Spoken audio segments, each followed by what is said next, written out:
My advice for anybody looking to get into video online is make sure you're doing it for the right reasons. If you're doing it to make money, to build a following, to grow your influence, just quit immediately. If you're doing it because you love sharing and you love making things and you love the creative process, then dive right in.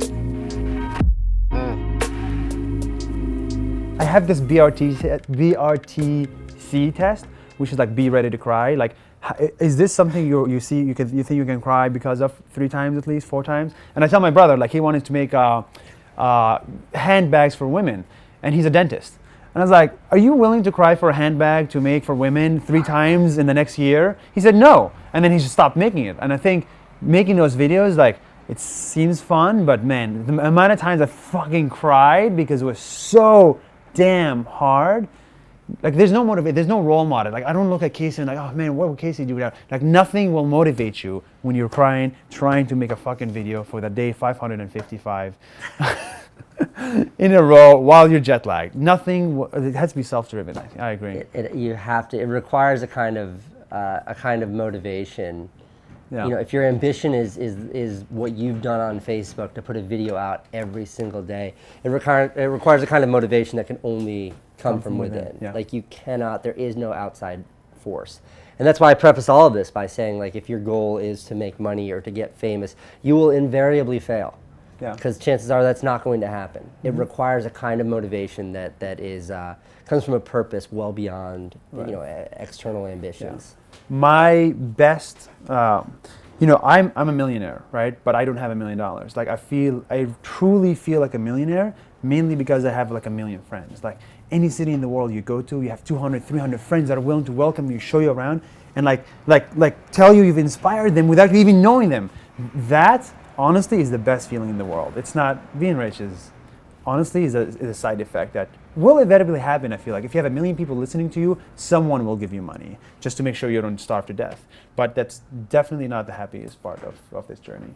Coming up with ideas, to me, is the easy part. Like, I think ideas have very, very little value. I think ideas are wildly overvalued. Ideas are worth nothing. Ideas Really? are worth a cent. Like, penny for your thoughts, because that's what they're worth. I think what matters is execution. So my approach when I was doing daily, or when I do daily again in the future, is always like, have a process that I can envelop myself in. And via that process, via the work, the idea will turn from like an ugly piece of coal into a beautiful diamond. But I think the emphasis and the creative process being put on the idea is wildly disproportionate. Here's an idea. I want to drip paint on a canvas. This is a fucking terrible idea. But Jackson Pollock is a seminal artist, one of the greatest painters in the history of art in the United States. Yeah. It is not the idea, it is the process, it is the work. So I think it's almost easier to ideate when you're putting work out daily, because you don't have time to stop and think. You just do. Yeah. And via that process, you're yielding something that is much more meaningful than what you could ideate. And I think that's where we disagree the first time. Because our formats are different, Yeah, right? very much so. You have time to have a storyline after 3-4 minutes within the vlog. You come up with a storyline throughout the day. For me, I have 157 words, and I have 60 seconds on average. And it's like, there's no times for Oz, there's no times for this is my girlfriend, there's no time for anything. And like, I feel like it's easy to make people feel like they've wasted a minute if you make a video about nothingness in a minute, right? And so for me, I was like, I need to have like a strong ending line, something that makes you think every day, and something that's not repetitive. So if I made a video about why I don't like spending money on day 300, I cannot make it on day 500. If I made a video about our relationship on day 400, I cannot make it on day 800. It's like you X out ideas and then you're like, well, Naz, I think what's interesting about this thesis that you're explaining right now is you're starting to get into the big differentiators between YouTube and Facebook. Oh, no, crap, yeah, you're right. I mean that because so much of Facebook and so much of those clicks are driven by that singular idea that you compartmentalize so well in your title or in the first 2 seconds of the video. Versus YouTube, it's much more of a relationship based consumption where my audience has a relationship with me or the creator that they're watching. And almost irregardless of what gets put up, you click play because I'm a huge fan of Roman Atwood. I'm a big fan of any one of these creators. I'm a big fan of Devin Supertramp. Whatever he clicks, whatever he posts, I click play. Yeah. Versus Facebook, it's much more about discovery. I'll scroll past your video unless those first 3 seconds, the idea grabs me. It's the idea that grabs you. And also shareability. If what I make is not shareable, it'll never get to the millions of views. It has to be shareable. The last line has to be strong. The first line has to be interesting. And I think for YouTube, right, is like, if I want to skip Casey Neistat, I have to do is like, remove this thing, click X, exit the thing. On Facebook, if you really are bored, slightly bored, all you have to do is like, whoosh, scroll past the newsfeed. I'm done, I'm out, you know? And it's like, it's so hard getting attention on Facebook, and I agree. I think it's interesting. It's like the amount of watch time required on Facebook for it to be counted as a view is 3 seconds. 3 seconds with no audio is a view on Facebook. And last year, across over 1 billion views on my channel, the average watch time was 8.7 minutes. Yeah. And I just think like that also starts to really define the differences between consumption on one platform versus another, and certainly how those platforms value consumption. Right. So my counter argument to that would be, if you look at the aggregate data, so when I have a video that gets 1 million views, it gets 50,000 likes on average. If you look at any YouTube video, unless you're like really, really loved, most videos on YouTube get 1 million views and 50,000 likes, and probably roughly the same number of comments. And if you look at the retention rate, assume your retention rate is 35%. That's what Nas Daily is for a minute. That's 350,000 guaranteed people that watched. And I feel like out of 1 million views on YouTube, how many of them do you think are guaranteed fully watched your video? Like, what's the number? And I feel like it's roughly similar. The only thing is, like, if I put your content on my, like, if I make a 15-minute video, I'll definitely get 30 seconds average watch time instead of 8 minutes like yours. But if I do 1-minute videos on Facebook, it gets the same exposure and reach as if I did to put 10 minutes on YouTube. You know what I mean? Like, that's why I make them a minute, because they will be consumed. So we can have the argument that 3 seconds is a view, which is ridiculous, I agree. But at the end of the day, it has 50,000 likes, 50,000 people that actively liked it. Therefore, I assume they watched it. You know? What do you think? I mean, I don't. I think at the end of the day, all that matters is how many people are actually getting something meaningful from the content. Exactly. And I think the vast majority of content on YouTube is just the majority of content on YouTube is just something that's sensational enough for a click, and then you realize you don't watch it, and you close it out. Right. And the vast majority of content on Facebook is, I scroll past it and I pause because it clickbaited me into it, and then I keep going. And both platforms count that as a view. Yeah. So I think like if that is the whatever it is, if that's the top of the funnel, that's the majority, remove that, because that's uninteresting. Yes. That's uninteresting. It doesn't have a meaningful relationship with. Get rid of that shit. Yeah. And then look at what's left. And what's left are people who have garnered really passionate audiences on platforms. And I think you represent that very well on Facebook. So I think forget about the metrics and the cheap tricks that both platforms use to entice advertisers, and instead focus on building that meaningful relationship and how the audience has that meaningful relationship. You know, I look at people like, you know, my friend Peter McKinnon. He's a new creator on YouTube, and in a year he's seen explosive growth across his channel without ever having a single viral breakout. Which means people are subscribing to him. They're subscribing to his voice, to his perspective, to his ideas. Right. And that is engagement. That is meaningful relationship between the creator and the consumer. And I think that is universal, whether it's happening on television, on YouTube, on Facebook, or any other platform that distributes video. Casey, I'm going to push for a minute. Push. All right. How do you define a meaningful relationship if the person is hiding under a username, an egg for a profile picture, and you don't know who they really are? Well, I think that from my perspective, I have very little desire or very little interest in kind of quantifying who the individuals are. But again, when I look at my average viewership, and it is, you know, more than 8.5 minutes, you don't waste 8.5 minutes on something reluctantly or unwillingly. Right. So even if you dislike it, the fact that you're engaging on that level, like, that is a meaningful relationship. I listen to, for every liberal leftist podcast I listen to a conservative one. And I don't always enjoy what I hear on either one, but I always subject myself to both perspectives, which means I have a meaningful relationship with right-wing talk show hosts, and I have a meaningful relationship with really liberal talk show hosts. Doesn't mean that I agree with both of them. Neither of them have any idea who I am, but I could sit here and tell you about this meaningful relationship I have with them. So that's a very long-winded way of saying that I don't give a shit about that. I don't care. Like, I don't need to know who the individuals are that are watching. Right. The reality is knowing that the average watch time is something that's that dense means that there is a meaningful relationship being developed. So, and that's exactly the reason why I don't put my videos on YouTube, as much as it inspired me. And dude, YouTube is the reason I was able to get into Harvard. Seriously, it's the tutorial there, and it's the reason I started Nas Daily. However, some content creators start from absolute nothing, right? And I was 25-year-old unemployed kid, just quit Venmo in New York City, and I have nothing. No famous friends, no pretty face, nothing.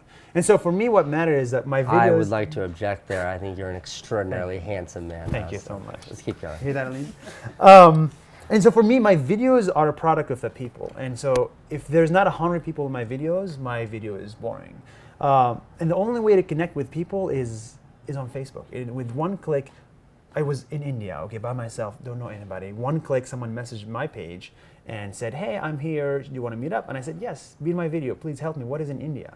I post a picture saying I just arrived to the Philippines, 400 people show up. All these things I cannot really engage with on YouTube, and I cannot create meaningful videos, let alone have meaningful relationships if I don't know who the person watching me is. So for me, it's less of a I create the content and you watch it, and more of a, okay, we're on the same level here, okay, let's make videos together and let's change the world. Let's create meaningful content together. And that's why if I make a video and the comment section is like angry, like you go and you engage and you see repetitive viewership, the profile picture, that guy didn't like.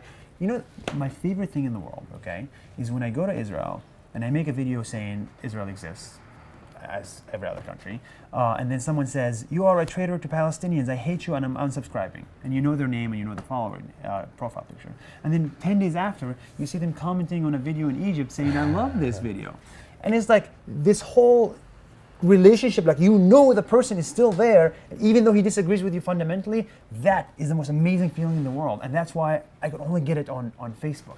And I couldn't get it on YouTube. This continuous relationship with your followers, the ability to message each other instantly and tell me why you disapprove of this video, why you agree with this video, where are you now, can we make a video together?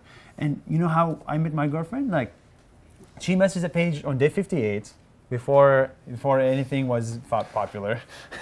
and she said, hey, I like this video and we should hang out in Jerusalem because I like that city. And I said, yes, let's meet now. And that relationship does not exist on YouTube. I mean, my response to that is that I think that what you're describing is much more about human behavior than it is something that's exclusive to any individual platform.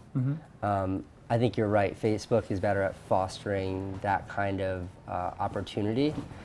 But I think the virtues of YouTube and the fact that it's much more about having a consistent audience would be a pushback that there's a way of developing a more meaningful relationship with an individual, with an audience, with a community across a single platform. I'd say Twitter is a much more effective way to actually have a dialogue with a bigger audience than a Facebook or a YouTube. I think that an Instagram is a much more visual environment to have a conversation dialogue.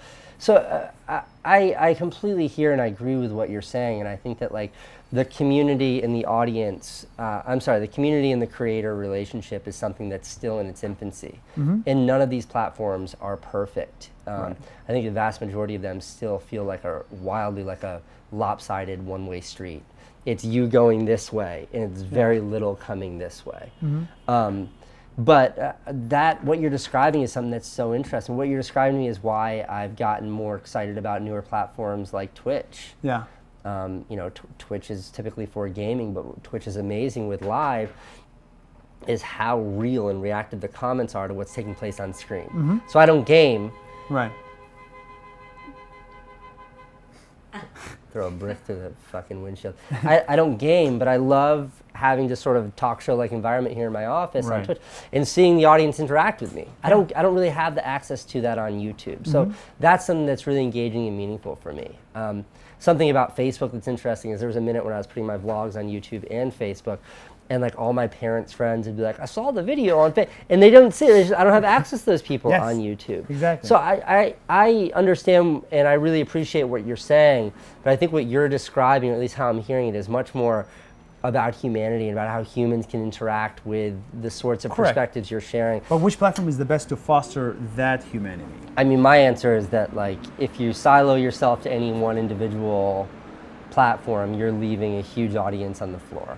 And I think I've realized that in the last year that like my only focus has been YouTube, and because of that, I'm missing big opportunities. And I see people that share such brilliant insight, but they're only sharing it on Twitter. And it's like, this is a very limited audience. Yeah. And I see like brilliant artists and creators that are only sharing their little videos on Instagram stories. Yeah. And it's like you could transfer this to other platforms and it would work. Yeah. And I see content like yours on Facebook, and I think like this could also do really well across myriad other platforms that maybe you're leaving on the table. And Correct. I'm about to enter sort of the next phase of my. I'm about to do my next big creative endeavor, and this is the first time where I'm approaching it really deliberately with everything we're talking about in mind. And I'm really focused on being platform agnostic. The majority of my audience is on YouTube, so I'm starting there, but I want it to be on every platform for exactly the reasons you're outlining. Right, and that's fair. I agree. I think just to give reasoning why I don't put my content on YouTube or Twitch or Instagram is mainly because I don't have the resources to foster a community feeling on YouTube. I don't have an extra 2 hours to respond to comments, and taking an hour to respond to comments on Facebook is the most important part of the day. And I feel like if I put on YouTube, you got my side gig, like I don't want people to feel like they're my side audience. I want one community, one place where I can have laser focus. Even Instagram, I don't really use. I lose a lot on the table. I'm losing a lot. I mean, as a YouTube creator, if you have the same reach as a Facebook creator, you're still valued a ton more when it comes to brands, when it comes to like traditional media, and you lose a lot by just being a Facebook creator. What I think is going to happen is I think I'm building for the future. I think Watch, Ricky, Fiji, all these people are just going to build an impeccable ship, and it's going to sail across the ocean while other ships sink around it. Why are you so... Bullish? Let me give you guys some good fodder here. Why are you so bullish on Facebook?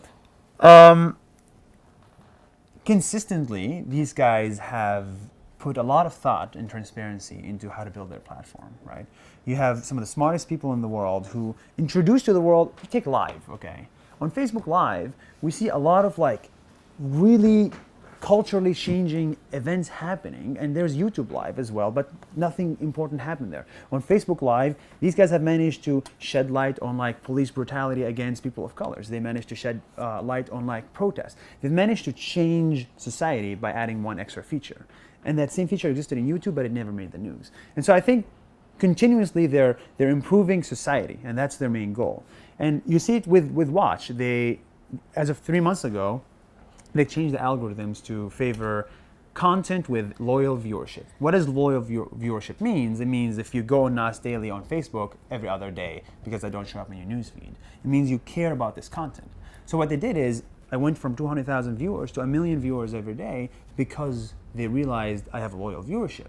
And then what they did is Unilad and all these things went down. So they're actively cleaning the newsfeed ecosystem, and I think it's just, I'll give it 1 more year until they become the clear winner for a champion for creators, where I can build a community I know and I can meet with in person, and a way to monetize as well, and a way to get the reach.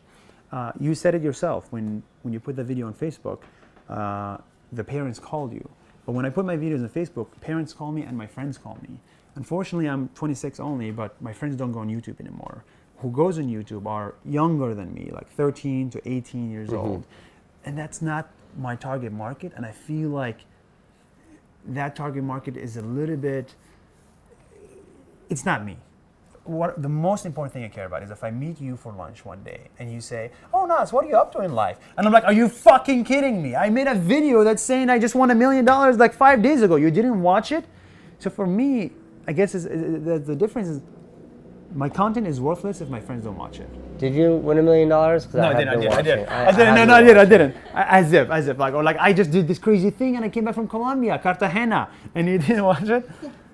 And so I didn't want to just have a separate life. Like, you know how people say, "Oh, I just came back from work. I spent 12 hours at a bank," and you don't know anything about it. It's like you have work life and then you have personal friends. For me, I want all big mishmash, and that's why Facebook made sense because my friends are there. Sorry for the long answers. Okay, I think the future of video or the future of content creators is no one cares if you're the Wall Street Journal. People care if you're a reporter at the Wall Street, if you're that specific reporter that works at the Wall Street Journal. Like, yeah, I fall in love with Casey. I don't fall in love with Al Jazeera. I consume Al Jazeera. So I think the future of video, and correct me if I'm wrong, is people are just, it's going to be like individuals that give you the news, individuals that give you the entertainment, like the rise of the vloggers and the decline of the Vocative and the AJ Plus and all these channels with no soul and personality in it.